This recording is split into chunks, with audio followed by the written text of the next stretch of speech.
বিশ্বব্যাপী কমেছে জ্বালানি তেলের দাম। রাশিয়া ইউক্রেন যুদ্ধ বন্ধে মার্কিন প্রেসিডেন্ট ডোনাল্ড ট্রাম্পের শান্তি চুক্তির উদ্যোগের খবরে বৃহস্পতিবার অপরিশোধিত তেলের দাম নেমে আসে $74, আর ওয়েস্ট টেক্সাস ইন্টারমিডিয়েট 81 সেন্ট কমে ব্যারেল প্রতি বিক্রি হচ্ছে $70.50। টেক্সট রিপোর্টে বিস্তারিত।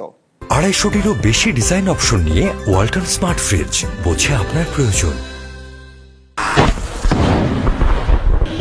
2022 সালের ফেব্রুয়ারিতে রাশিয়া ইউক্রেন আক্রমণ চালালে দুই দেশের মধ্যে যুদ্ধ শুরু হয়। রাশিয়ার এমন পদক্ষেপে দেশটির বিরুদ্ধে নিষেধাজ্ঞা দেয় ইউরোপের অধিকাংশ দেশ ও আমেরিকা, যার প্রভাবে বিশ্ববাজারে বাড়তে শুরু করে জ্বালানি তেলের দাম। ব্যারেল প্রতি দাম ওঠে $120। বিশ্বব্যাপী বেড়ে যায় মূল্যস্ফীতি। 3 বছর ধরে এই যুদ্ধের নেতিবাচক প্রভাব পড়েছে বিশ্ব অর্থনীতিতে। এবার দ্বিতীয় মেয়াদে দায়িত্ব নিয়ে রাশিয়া ইউক্রেন যুদ্ধ বন্ধের উদ্যোগ নিয়েছেন যুক্তরাষ্ট্রের প্রেসিডেন্ট ডোনাল্ড ট্রাম্প।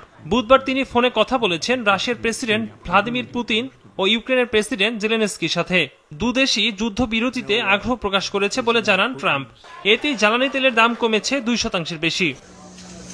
বৃহস্পতিবার GMT 7:35-এ দেখা যায় অপরিশোধিত ক্রুডের দাম 81 সেন্ট বা 1.1% কমে প্রতি ব্যারেল বিক্রি হচ্ছে $74.37, আর West Texas Intermediate crude 81 cent বা 1.1% কমে দাঁড়িয়েছে $70.56।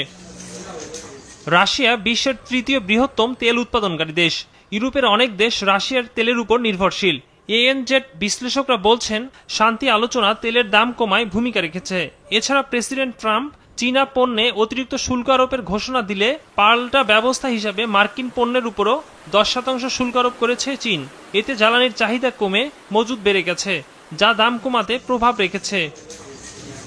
এদিকে মার্কিন জ্বালানি কোম্পানি শেভরন 15 থেকে 20% পর্যন্ত কর্মী ছাঁটাই করতে পারে, এমন তথ্য জানিয়েছে সংবাদ মাধ্যম রয়টার্স। খরচ কমানো, ব্যবসা সহজীকরণ এবং প্রধান অধিগ্রহণের জন্য 2026 সাল নাগাদ কর্মী ছাঁটাইয়ের সিদ্ধান্ত বাস্তবায়ন করতে পারে প্রতিষ্ঠানটি।